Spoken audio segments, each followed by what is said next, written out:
So let us start the lecture. So in the last lecture we were discussing about the scheduling algorithms, evaluation parameters. So what are they? The first one is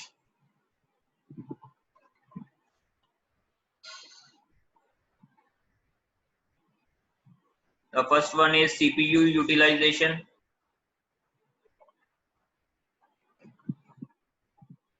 Second one is throughput.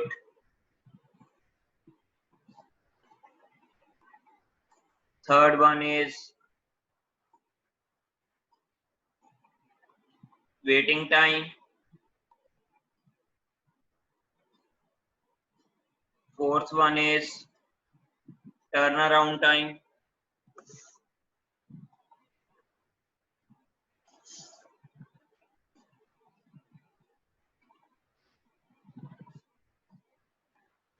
Fifth one is response time.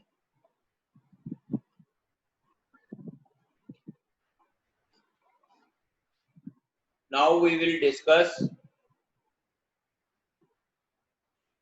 each of these evaluation parameters one by one. तो जिसको ये यहाँ पर समझ में नहीं लगेगा, हम इसको न्यूमेरिकल्स के थ्रू डिस्कस करेंगे. फर्स्ट टू तो ज्यादातर न्यूमेरिकल्स में यूज नहीं होंगे, थर्ड फोर्थ सबसे इंपॉर्टेंट है, और फिफ्थ राउंड रॉबिन के केस में ज्यादातर आपसे पूछा जाएगा कि रिस्पांस टाइम क्या है. So we can start from CPU utilization. The first one was CPU utilization.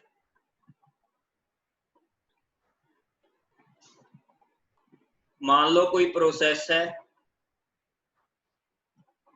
आपके पास यहाँ पर CPU है, यहाँ पर मल्टीपल प्रोसेसेस रेडी क्यू में है. ठीक है, तो वो प्रोसेसेस से यहाँ पर रेडी क्यू में से प्रोसेसिंग के लिए जाएगी. अमाउंट ऑफ टाइम या परसेंटेज अमाउंट ऑफ टाइम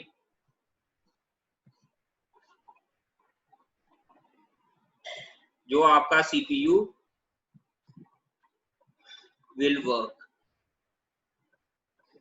मान लो आपके पास 10 सेकेंड्स हैं सिस्टम्स के, और उनमें से 9 सेकेंड्स आपका CPU वर्क कर रहा है, और फ्रॉम 4 to 5 CPU आइडल था. यहाँ पर सीपीयू आइडल था, तो सीपीयू यूटिलाइजेशन कितनी होगी इस केस में, कितने टाइम वो काम कर रहा था, 9 divide by 10 into 100, that means CPU utilization will be 90%। हाँ जी, CPU यूटिलाइजेशन में किसी को कोई प्रॉब्लम हो, any problem in CPU utilisation?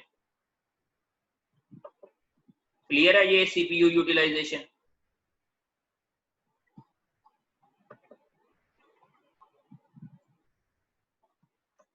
कितने परसेंटेज ऑफ टाइम आपका प्रोसेसर वर्किंग में रहेगा, तो उसको हम कैसे निकाल सकते हैं कि कितनी देर आपका यहाँ पर 0 से 10 सेकंड्स था, तो आपका लेकिन आइडल कितना रहा, 4 से 5, मतलब 1 सेकंड्स के लिए वो आइडल रहा। तो अगर मैं पूछूं कि परसेंटेज ऑफ टाइम कि आपका सीपीयू आइडल स्टेट में रहा, that will be 10%, so remaining 90 will be CPU utilise होता रहा आपका। तो इसमें किसी को, ये काफी सिंपल टर्मिनोलॉजी है, तो इसमें किसी को डाउट हो और so I think this is clear. Now the second point, that is आपके पास है वो है throughput. Second point is throughput।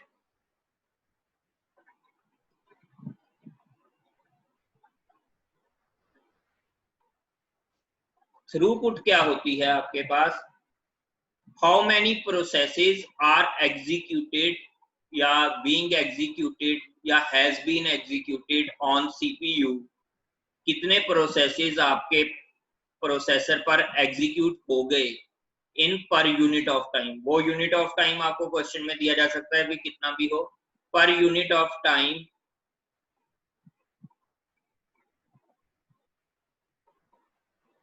Processes executed पर यूनिट ऑफ टाइम, हम उसको क्या बोलते हैं, थ्रूपुट। हाँ जी, थ्रूपुट में किसी को कोई प्रॉब्लम हो, मान लो आपके 5 प्रोसेसेस 1 सेकंड्स में प्रोसेस हो गए, तो उसकी थ्रूपुट कितनी होगी, अगर पर सेकंड की बात की जाए तो 5। हाँ जी, थ्रूपुट में किसी को प्रॉब्लम?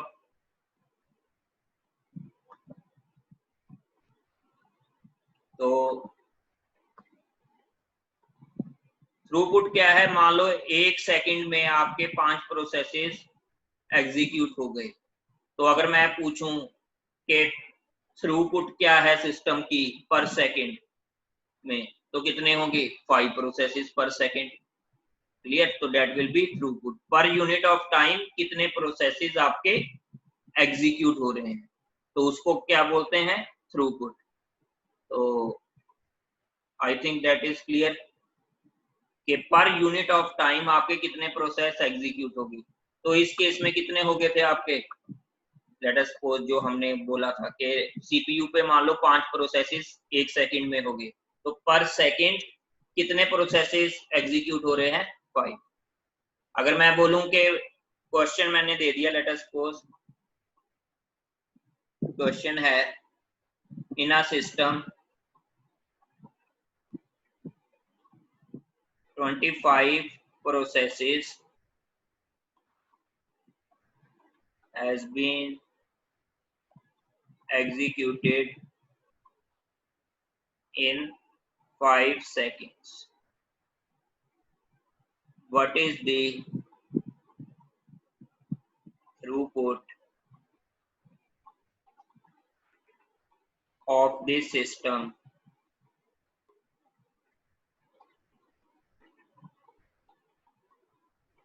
in per second? इस क्वेश्चन का आंसर कितना होगा भाई, इस क्वेश्चन का आंसर कितना होगा, 5 प्रोसेसेस पर सेकंड आपने एग्जीक्यूट हो रहे हैं ना सिस्टम में, तो इसका थ्रूपुट कितना होगा, 5 प्रोसेसेस पर सेकंड। हाँ जी, ये क्लियर है? हाँ जी, इसमें किसी को डाउट हो तो 5 प्रोसेसेस पर सेकंड इसका आंसर होगा। तो ये काफी सिंपल था, लेकिन ये जो दोनों इवेल्युएशन पैरामीटर्स हैं न्यूमेरिकल में ज्यादातर आपसे पूछे नहीं जाते। तो आपसे ज्यादातर पूछे कौन से जाएंगे? Waiting time, turn around time and response time. पहले मैं इसको एक बार जस्ट बताऊंगा, अगर वहां पे समझ में आ गया तो ठीक है, वरना हम न्यूमेरिकल्स के थ्रू ही इनको समझेंगे। क्लियर? वरना हम न्यूमेरिकल्स के थ्रू ही इनको समझेंगे। तो वेटिंग टाइम क्या है कि कितना टाइम आपका प्रोसेस रेडी स्टेट में वेट करेगा, कितना टाइम आपका प्रोसेस रेडी स्टेट में वेट करेगा, उसको हम बोलेंगे waiting time. Turn around time क्या है आपका? प्रोसेस कितनी देर में, जैसी प्रोसेस रेडी क्यू में एंटर हुआ उसके बाद उसको पूरी एग्जीक्यूशन में कितना टाइम लगा, उसको हम बोलेंगे टर्न अराउंड टाइम। जैसी प्रोसेस सिस्टम में रेडी क्यू में एंटर हुआ और उसको एग्जीक्यूशन तक कितना टाइम लगा, उसको हम बोलेंगे turn around time. Response time क्या है कि पहली बार प्रोसेस को प्रोसेसर कितनी देर बाद मिला है। जैसी प्रोसेस कोई आपका रेडी क्यू में आया उसके बाद उसको प्रोसेसर मिलने में कितना टाइम लगा पहली बार, तो उसको हम बोलेंगे रिस्पॉन्स टाइम। ज्यादातर रिस्पॉन्स टाइम आपको कैलकुलेट राउंड रॉबिन एल्गोरिदम के केस में बोला जाएगा। क्लियर? तो जिसको नहीं भी हुआ ये हम न्यूमेरिकल्स के थ्रू आगे करेंगे।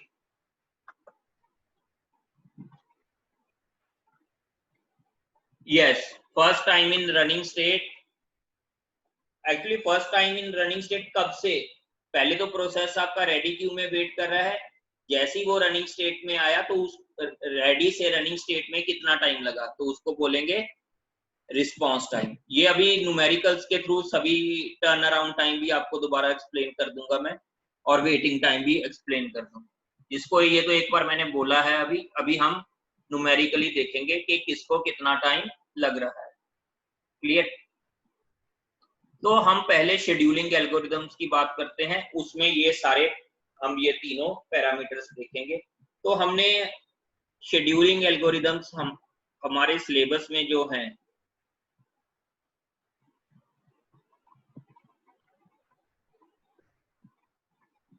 वो कौन कौन से हैं? फर्स्ट कम फर्स्ट सर्व, जो कि हम वैसे तो कर चुके हैं, ये हमेशा नॉन प्रिमिटिव होगा। Second one is shortest job first, इसको हम, ये प्रिमिटिव भी होता है, इसके दो वर्जन है, और नॉन प्रिमिटिव भी होता है।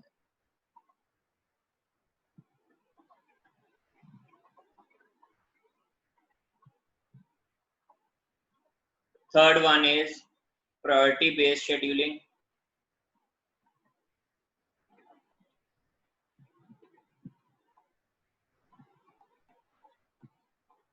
ये आपका प्रिमिटिव भी होगा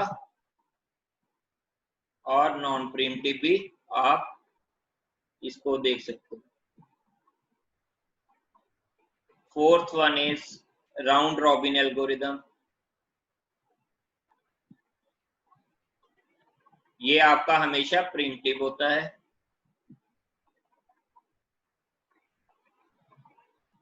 फिफ्थ है मल्टी लेवल क्यू, सिक्स्थ है मल्टी लेवल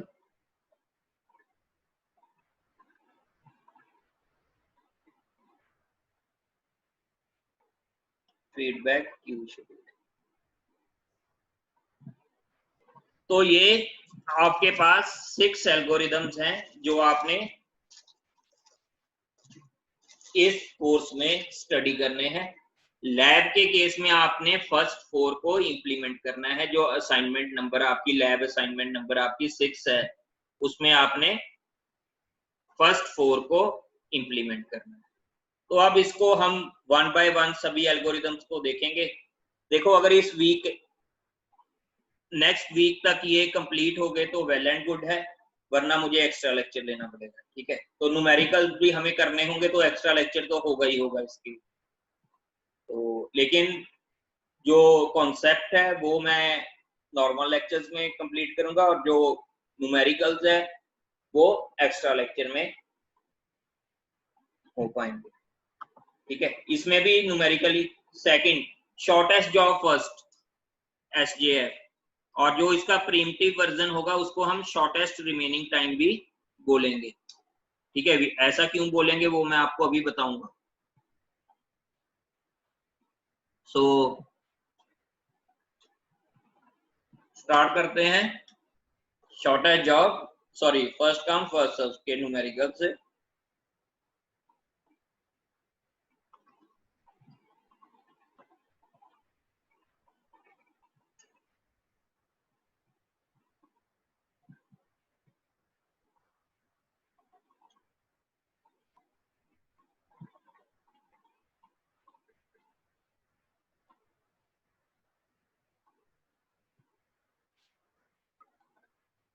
वैसे हम इसको पहले भी डिस्कस कर चुके हैं, अगर याद होगा आपको, मल्टी प्रोग्रामिंग और मल्टीटास्किंग के टाइम हमने डिस्कस किया, लेकिन वहां पर हमने और इसके वैल्यूएशन पैरामीटर्स डिस्कस नहीं किए।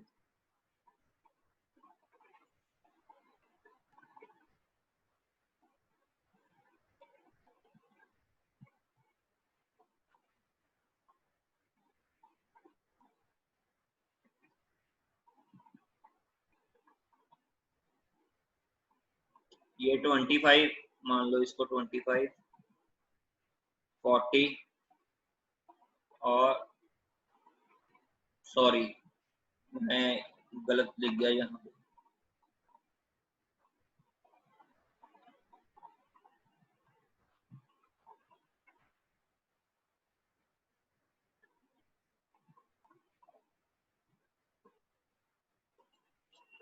ठीक है।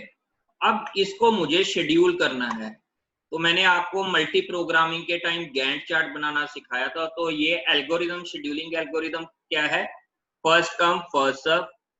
तो इसके लिए आपने अभी गैंट चार्ट बनाना है। अराइवल टाइम क्या है कि प्रोसेस कब आपका रेडी स्टेट में सबसे पहली बार कौन से टाइम में आया, that is arrival time. CPU burst time का मतलब क्या है कि कितना टाइम इसको सीपीयू का चाहिए अपने प्रोसेस को एग्जीक्यूट होने के लिए। P1 को चाहिए 25, P2 को चाहिए 4, P3 को चाहिए 2। तो 1 मिनट है आपके पास। गैंट चार्ट सभी बनाओ इसका, मैंने गैंट चार्ट बनाना सिखाया था तो उसको बनाओ।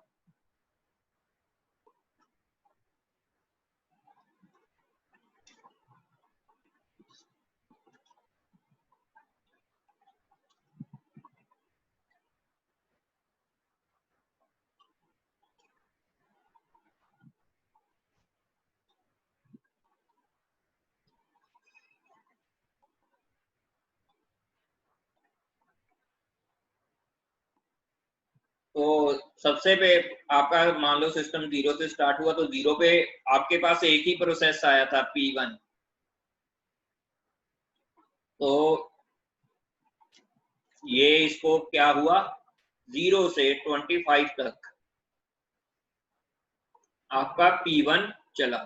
ये क्या है आपका Gantt chart.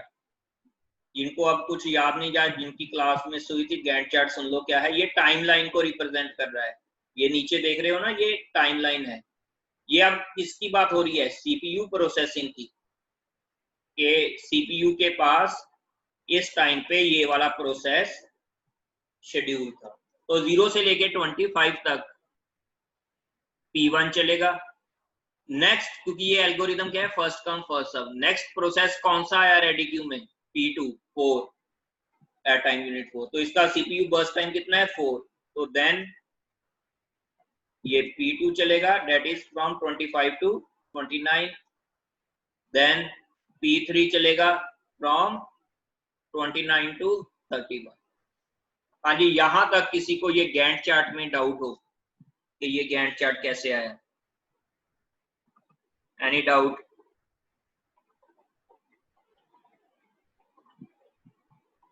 So I think no doubt. तो अब हम इसका सॉल्यूशन देखते हैं कि ये आगे सॉल्व कैसे होगा। इसके कॉरस्पॉन्डिंग हमने सबसे पहले निकालना है वेटिंग टाइम, फिर टर्न अराउंड टाइम, फिर response time.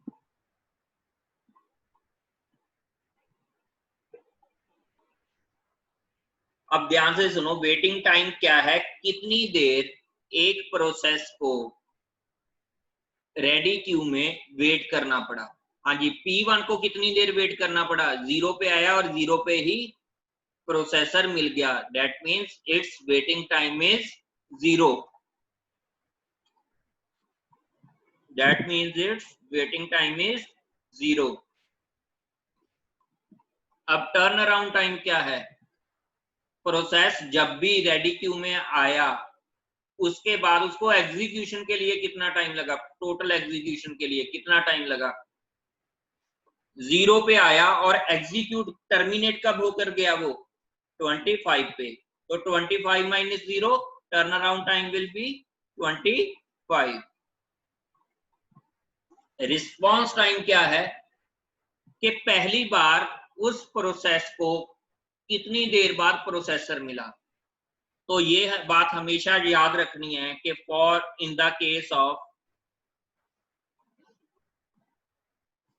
Non प्रीम्पशन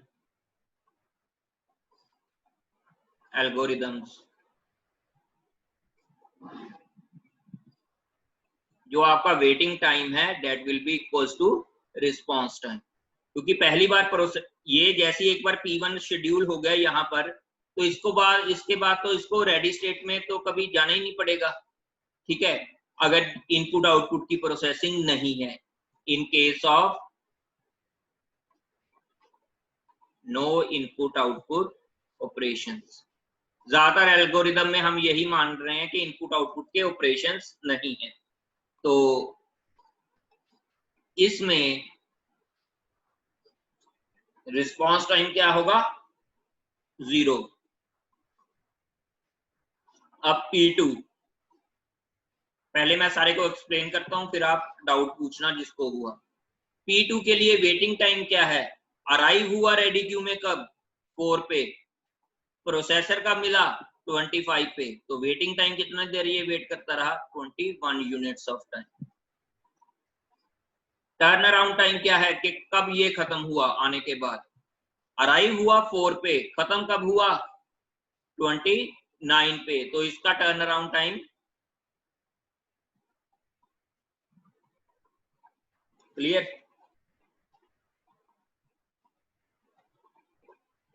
then P3 waiting time कितना हुआ, अराइव हुआ 6 पे, प्रोसेसर कब मिला 29 पे, तो waiting time 23। Turn around time 31 पे आया और खत्म हुआ, और प्रोसेसर कब मिला था इसको, सॉरी रेडी क्यू में कब आया था 6 पे, तो 25 इसका टर्न अराउंड टाइम है, क्लियर।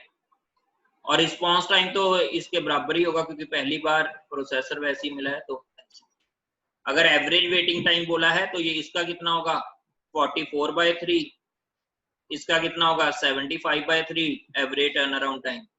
एवरेज रिस्पॉन्स टाइम क्या होगा अगेन 44। हाँ जी, अब किसको किसी पॉइंट में डाउट है वो आप चैट में बता सकते हैं।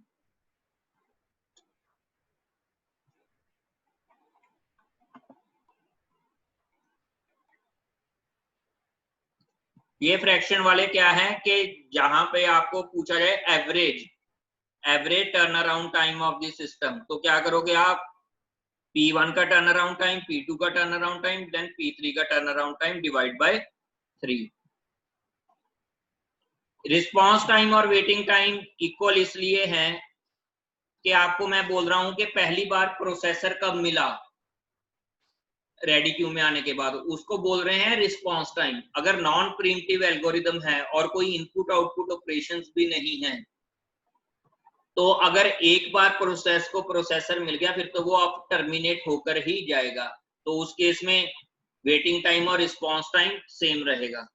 ठीक है, टर्न अराउंड टाइम क्या है बता देता हूं। Turn around time of P3 क्या है सारा मैं वो बता रहा, डेफिनेशन नहीं क्लियर हुई। देखो यहां पे टर्न अराउंड टाइम की डेफिनेशन दोबारा से सुनो क्या है कि प्रोसेस जब भी रेडी क्यू में आया, रेडी क्यू में आने का प्रोसेस कौन डिसाइड कर रहा है, अराइवल टाइम। जब भी प्रोसेस रेडी क्यू में आया और जब तक वो टर्मिनेट नहीं हुआ उस टाइम पीरियड को हम क्या बोलते हैं, टर्न अराउंड टाइम।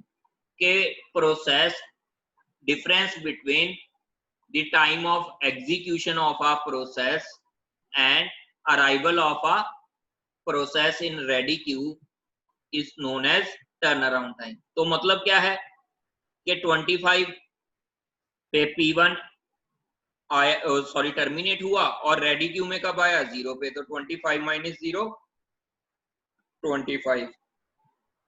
P2 29 पे आया और सॉरी 29 पे एग्जीक्यूट हुआ और रेडी क्यू में कब आया, 4 पे, तो इसका turn around time 25। P3 execute कब हुआ, 31 पे और अराइव कब हुआ, 6 पे, तो इसका टर्न अराउंड टाइम 25। और you can have a formula, वैसे मैं फॉर्मूला के ज्यादा फेवर में नहीं होता, कई बार क्वेश्चन ट्विस्ट हो जाते हैं। वैसे ये फॉर्मूला ट्रू है लेकिन कई बार क्वेश्चन ट्विस्ट हो जाते हैं। तो या मान लो आपसे किसी का वेटिंग टाइम गलत निकल गया तो आपका बर्स्ट टाइम भी, सॉरी टर्न अराउंड टाइम भी गलत हो जाता है उस केस में, तो आपके ज्यादा नंबर कट सकते हैं। तो waiting time plus burst time, ये टर्न अराउंड टाइम का फॉर्मूला भी है। अब यहां देखो 25 प्लस 0 25, 4 प्लस 21 25, 2 प्लस 23 25। क्लियर? और किसी को कोई डाउट हो?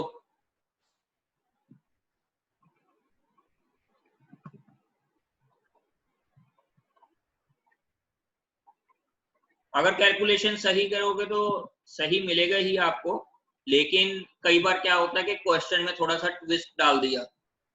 क्वेश्चन तो ज्यादातर नॉर्मल केसेस में तो ये सही रहेगा, लेकिन अगर बाई चांस किसी ने आपसे गेट का क्वेश्चन ऐसा आ गया कि इनपुट आउटपुट का भी उसने साथ में डाल दिया कुछ, तो टर्न अराउंड टाइम क्या है कि रेडी क्यू में आने के बाद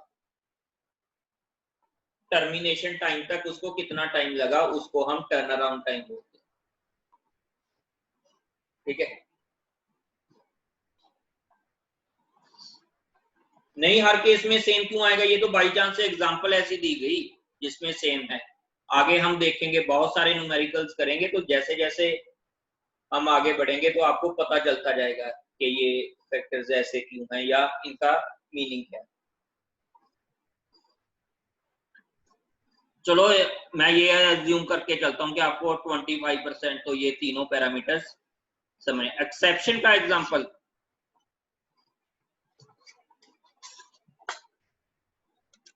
एक्सेप्शन का एग्जांपल है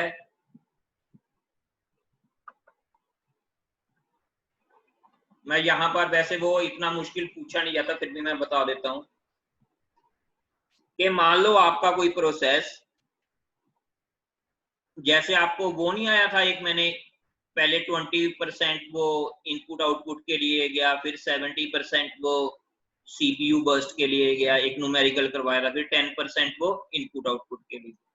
अब जब वो इनपुट आउटपुट के लिए जा रहा है प्रोसेस, तो क्या वो रेडी क्यू में होगा? नहीं, तो वो टाइम भी आपको या तो फिर उसको वेटिंग टाइम में ऐड करो, ठीक है, फिर आपका आंसर सही आएगा। वरना waiting time plus turn around time उस केस में आपका क्या आएगा, अगर इसको आप इनपुट आउटपुट वाले को वेटिंग टाइम में ऐड नहीं कर रहे। ठीक है, या तो आप वेटिंग टाइम ये मान लो कि जब भी प्रोसेस आपका प्रोसेस नहीं हो रहा वो उसका वेटिंग टाइम है, तो आपका ये फॉर्मूला हमेशा सही रहेगा। ठीक है, अगर इनपुट आउटपुट का ऐसा केस आ गया तो उसमें इसको यहाँ पर वो कौन सी स्टेट में रहेगा? क्या वो रेडी स्टेट में होगा? नहीं, वो किस स्टेट में होगा? Waiting state. ठीक है, लेकिन इसमें आपका ज्यादा कॉम्प्लिकेट हो रहा है। तो वैसे तो आप जो waiting state plus ready state का टाइम है उसको भी आप वेटिंग टाइम बोल सकते हो। ठीक है, लेकिन ऐसी एग्जांपल मैं बाद में, अभी अगर इसको 7 बाय 7 करोगे तो कंफ्यूज होगे। तो पहले हम काफी सिंपल न्यूमेरिकल्स करेंगे, बाद में कॉम्प्लेक्स की तरफ जाएंगे। ठीक है, तो अभी के लिए आप यही मान के चलो, इसको अभी इग्नोर करो। ठीक है, बाद में ऐसी एग्जांपल्स भी हम देखेंगे।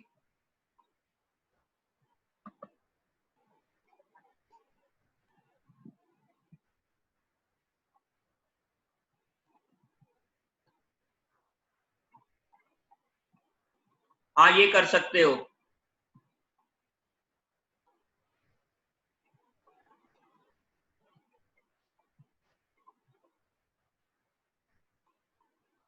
पुराने लेक्चर्स का यार, शुरू में तो मेरे से भी रिकॉर्ड नहीं हुए कुछ लेक्चर, जो है मेरे मेरे से कांटेक्ट कर लेना, मैं आपको सेंड कर दूंगा। तो अभी हम सेकंड हमारे जो पास है केस एल्गोरिदम, दैट इज, पहले सच इसमें हम कॉन्वे इफेक्ट को देख लें। So what is Conway effect? मान लो आप हाईवे पे जा रहे हो, तो आपको एक मिलिट्री का कॉन्वे मिला, उनके ट्रक्स जा रहे हैं, तो आपकी गाड़ी पीछे है इनके, तो आपको भी क्या करना पड़ेगा? अपनी स्पीड स्लो करके इनके पीछे पीछे जाना पड़ेगा, जब तक आपको ये रास्ता नहीं देंगे, जो ज्यादातर आपको मिलता नहीं, अगर इनका काफी ब्रॉडर होते हैं ट्रक्स। तो क्या होगा? आपको भी अपनी स्पीड स्लो करनी पड़ती है। तो अब ये कॉन्वे इफेक्ट का फर्स्ट कम फर्स्ट सर्व से क्या लेना देना, अभी सुनो इसको। यहां पर अगर P2 प्रोसेस या P3 प्रोसेस पहले एग्जीक्यूट होता, P2 प्रोसेस या P3 प्रोसेस पहले अगर तो ये तो पहले से ही एग्जीक्यूट होकर चले जाते, तो total waiting time of your system will be less. तो total waiting time of your system will be less. तो इसका मतलब क्या है कि जैसी अगर एक प्रोसेस ऐसा है जिसकी बर्स्ट टाइम ज्यादा है और वो पहले एग्जीक्यूट हो रहा है, तो बाकी प्रोसेस जिनकी बर्स्ट टाइम कम है वो बेचारे वेट करते रहेंगे रेडी क्यू में। तो इसके लिए आपके पास आपको देखना पड़ेगा। ठीक है, तो ये तो फर्स्ट कम फर्स्ट सर्व का एक ड्रॉबैक रहा।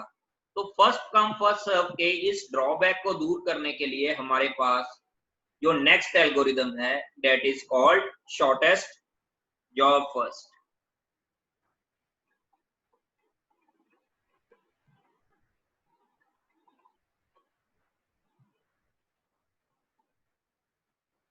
ठीक है, that is called shortest job first algorithm.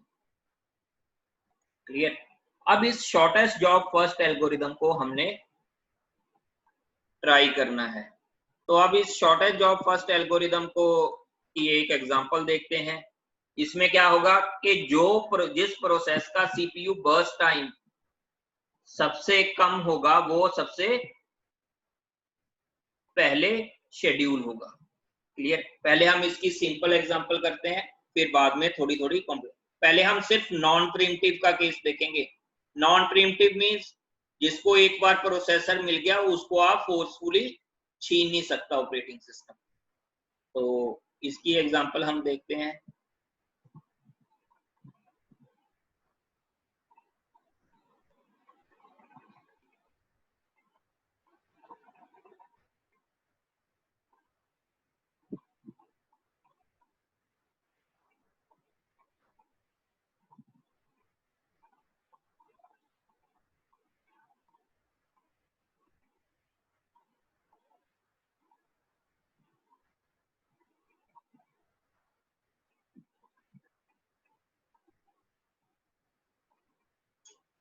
अब इसके लिए, इस एल्गोरिदम के लिए गैंट चार्ट बनाओ सभी। अब एल्गोरिदम ध्यान में रखना कौन सा है, shortest job first, SJF algorithm है। इसके लिए 5 मिनट्स है आपके पास, आप इसको करो।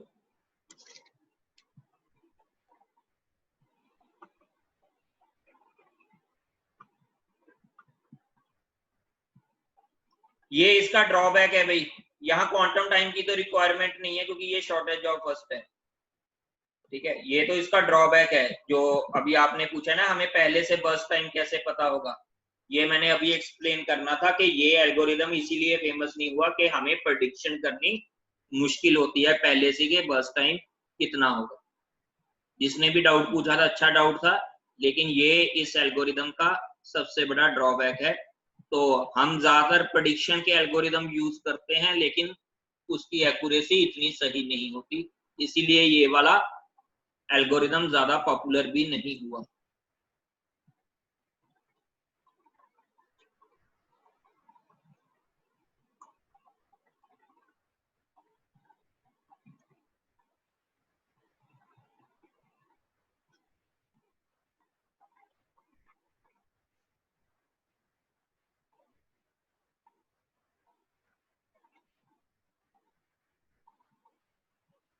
तो इसको अभी हम गैंट चार्ट इसका अगर बनाए तो सबसे तीनों एक ही टाइम पर अराइव हुए हैं, तो सबसे पहले कौन सा प्रोसेस शेड्यूल होगा जिसका बर्स्ट टाइम कम हो, मतलब P3।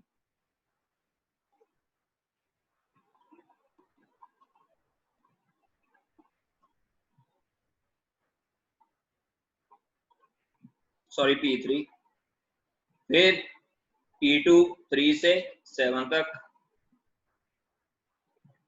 Then P1 from 7 to 35। तो इस केस में अगर आप चेक करोगे तो जो इसका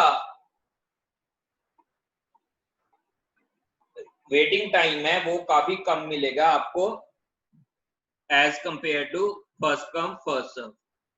अगर सेम एल्गोरिदम आप फर्स्ट कम फर्स्ट सर्व को सॉल्व करते और उसमें ये एज्यूम करते कि P1 सबसे पहले आया है, जिस ऑर्डर में हमने लिखा है तो उसी ऑर्डर में मान लो प्रोसेसेस भी आए, चाहे अराइवल टाइम तीनों का सेम जैसा है, लेकिन हमने अगर ये एज्यूम कर लिया कि P1 सबसे पहले आया है, तो कैसे फर्स्ट कम फर्स्ट सर्व इसको कैसे शेड्यूल करता,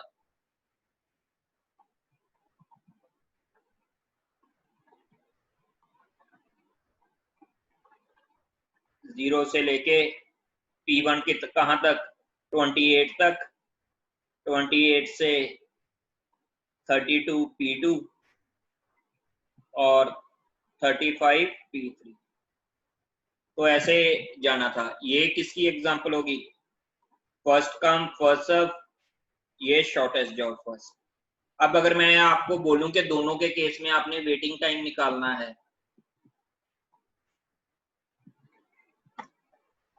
तो वेटिंग टाइम आप कैसे निकाल पाओगे,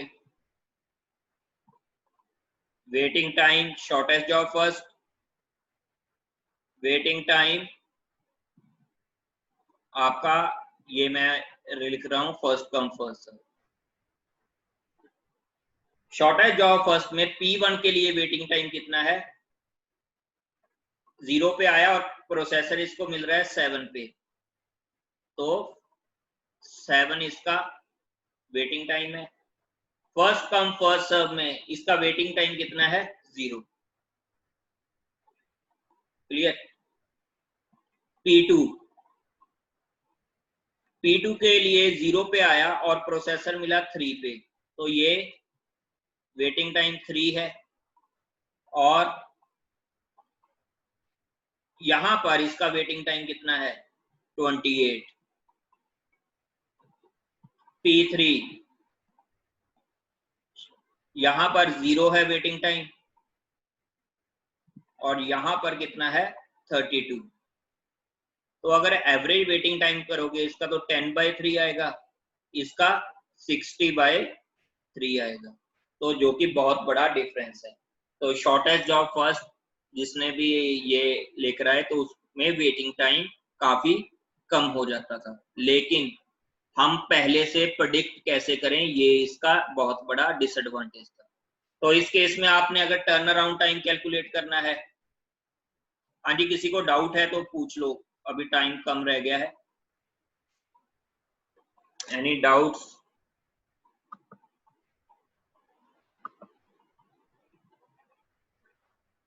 प्रेडिक्ट तो हमने अभी किया नहीं, ये तो हमें एक तरीके से हाइपोथेटिकली न्यूमेरिकली लोगों ने बोला हुआ है कि ये इसका क्वेश्चन में दिया हुआ है कि इसका बर्स्ट टाइम दिया हुआ है, हमने कुछ अभी प्रेडिक्ट नहीं किया, ये तो हमें न्यूमेरिकल में दिया हुआ है कि इसका बर्स्ट टाइम ऐसा है। ठीक है, तो अभी हम बेटर तो obviously first come sorry shortest job first है, लेकिन उसको एक्चुअल प्रैक्टिकल में इंप्लीमेंट करना बहुत मुश्किल है, क्योंकि हम प्रेडिक्ट कैसे कर पाएंगे फ्यूचर को। ठीक है, तो उसमें प्रॉब्लम रहेगी। देखो इन्होंने क्वेश्चन पूछा था कि दोनों में से बेटर कौन है, तो बेटर तो वैसे तो थ्योरेटिकली तो शॉर्टेस्ट जॉब फर्स्ट है, लेकिन शॉर्टेस्ट जॉब फर्स्ट में हमें फ्यूचर प्रेडिक्ट करना पड़ता है, जो कि काफी मुश्किल है। ठीक है, 730 कैसे? देखो P1 आया, अराइव हुआ 0 पे, 0 पे रेडी क्यू में आ गया, लेकिन प्रोसेसर कब मिला? At the 7th time unit, तो 7 यूनिट्स ऑफ टाइम ये रेडी क्यू में वेट करता रहा, तो इसका वेटिंग टाइम 7 आया। P2 0 पे आया, लेकिन प्रोसेसर कब मिला? 3 पे, तो 3 यूनिट्स ऑफ टाइम ये रेडी क्यू में वेट करता रहा, तो यहाँ पे 3। P3 आया 0 पे, प्रोसेसर कब मिला? 0 पे, तो इसको 0 यूनिट ऑफ टाइम ये वेट करता है। हाँ जी, तो इसका टर्न अराउंड टाइम कितना होगा सभी, इसका कैलकुलेट करो। अगर वे सिंपल फॉर्मूले से करना है तो 28 + 7 35 ऐसे आ जाएगा, वरना आप करना चाहते हो तो देख लो, आया कब? 0 पे, टर्मिनेट कब हुआ? P1 35 पे, तो turn around time will be 35। Check करना है, 28 + 7 35 आ रहा है, बिल्कुल सही। ठीक है, turn around time for shortest job first. Second process आया कब है? 0 पे, टर्मिनेट कब हुआ? 7 पे, तो यहां मैंने 7 लिख दिया, 4 + 3 7 ही है। P3 आया कब? 0 पे, और टर्मिनेट कब हो रहा है? 3 पे, तो इसका 3 बनेगा, 3 - 0, तो यहां पर भी अगर देखोगे 3 + 0 3 आ गया है। ऐसी अगर टर्न अराउंड टाइम आपने उस केस में चेक करना है, turn around time in case of first come first serve, तो क्या आएगा आपके पास? P1 आया कब है? 0 पे, टर्मिनेट कब हुआ? 28 पे। नेक्स्ट इज P2 आया कब?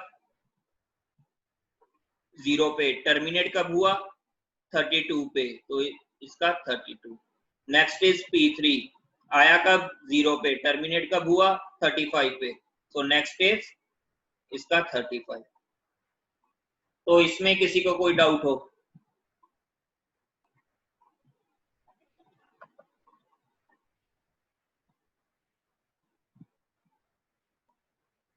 Yes, anybody has doubt?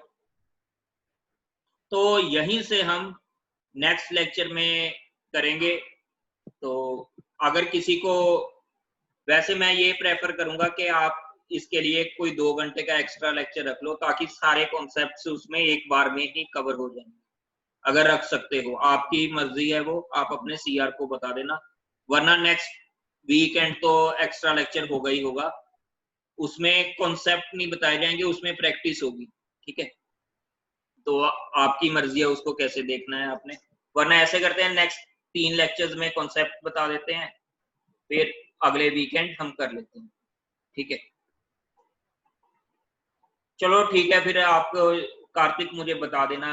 ठीक है, जैसे भी करना होगा, अभी के लिए चलो रहने देते हैं, इस वीकेंड नेक्स्ट वीकेंड रख लेंगे। ठीक है, ओके।